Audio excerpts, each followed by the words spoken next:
The city is expanding access to help with recovery from trauma. There's a new trauma team for Grove Hall, a partnership between the Boston Public Health Commission, Project R.I.G.H.T, Inc., and the Harvard Street Neighborhood Health Center. To tell us about the effort are the commission's director, Monica Valdes Lupi, and the director of Trauma Response and Recovery, Mark Scott. Thank you both for being with us. Thank you. Thank you.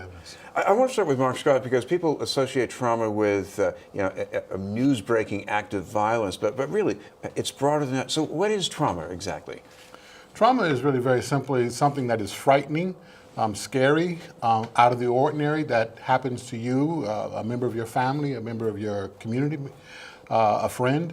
And the thing we're most concerned about is when it really impacts your health, your ability to show up where you need to be at work, at school, in your family's life, to be able to sleep, wake, maintain a regular, normal diet. And it impacts all of us differently. It can impact us in the moment, when there's news, but it can begin to show up a year later, many years later. People don't experience one, they experience many and many different types of traumas. So it's when all of that begins to collide together and impact on someone's health that the person, the family, and the larger community need to be able to provide support to recover from the trauma.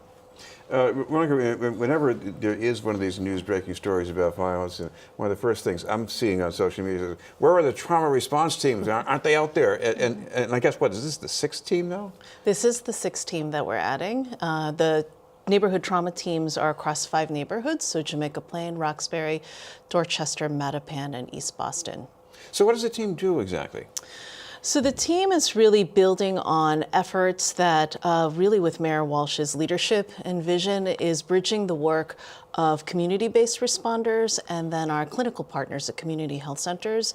So they're not only working on the response in the immediate aftermath of a traumatic event in the neighborhood, but also helping to connect individuals to care in the health centers.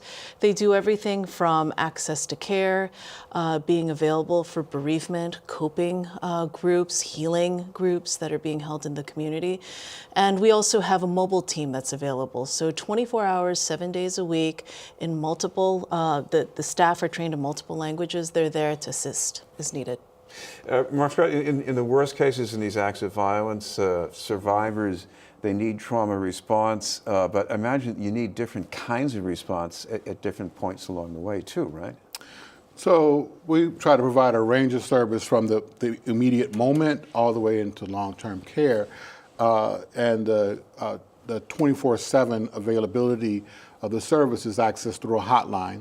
It's 617-431-0125, and a clinician will pick up that call and begin to assess the kind of services that someone might need. So your earlier point about something has just happened, one way to have the team be there is for anyone can call, to call that number.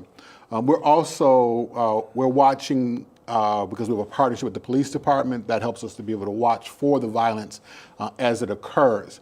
And so when we see that it's something that could be a homicide or we know is a homicide, we're at a point now where we're not waiting for the call, we're going. So we're showing up at the scene. But then people will want support as they prepare for the funeral. So one of our partners in this is the Louis D. Brown Peace Institute. So we'll work to connect the family with the Peace Institute just to get through that part. But then as you build that relationship, it's a relationship that you can have for the rest of your life. You become a part of a group of people who are supporting you. The community partners, so there's someone to talk to. One of the things the educational brochure we have talks about is talk to somebody when you're ready. So that someone to talk to could be a mental health professional. It could also be that you doing things to get connected with your neighbors. Doing things, we see people go from these very tragic moments to becoming really creative and contributing activists and change agents in their own community, and that becomes healing. So people find multiple ways to recover and create opportunities. It might be connected with nature. So we have one survivor that I'm aware of who does walks in the Blue Hills, for example, and that is a restorative healing kind of an activity. And one thing we should mention that some people already know about the Institute is a lot of people there are survivors themselves. The Louis D. Brown Institute for Peace. Well, it's a survivor-created, survivor-led organization But it's really intended to transform the way we think about violence and homicide, and so people who are not direct survivors are able to participate in a lot of the work that they do. Dr. Valdes, there's another thing about trauma that maybe you can fill us in here, because it's not just the event that gets reported in the news that comes into play, because people who are traumatized by that might also have a backlog of trauma from other things going on in their life, wouldn't they? Sure, and this is something that Mark and I and the team really have been working really hard at, because many of the individuals who call the hotline, who come to our health centers, we've learned that that particular incident, or the reason that they may be reaching out at that moment in time, when they come in, they have experienced chronic exposure to violence in the community, and that takes a toll, as Mark was saying, on an individual's ability to cope and to be healthy. And so for them to take that first step and make that call is really tremendous, and a way for us to make sure that they're not only dealing with the moment, that traumatic experience, but everything else that they bring with them in terms of their history.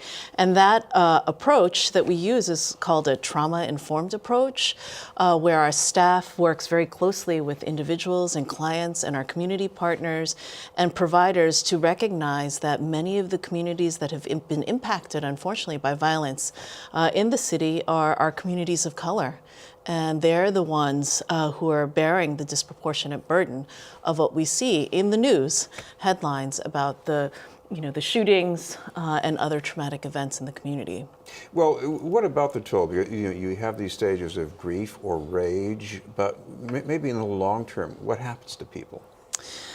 Well, I mean, I think if you aren't able to find a way at the time that works for you to reach out and seek out help, we'll see those emotional and stressors take a physical toll. And so, as Mark had mentioned, people won't be able to go to work. And we just recently, we've rolled out some share-outs, community listening sessions.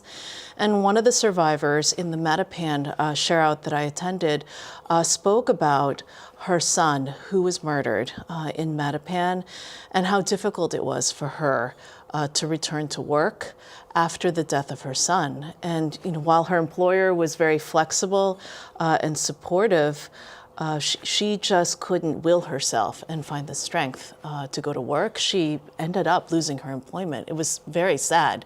And with the help of her community, her relatives, and her church, she was able to get connected to care, to work with a counselor, and get on the path of healing and recovery.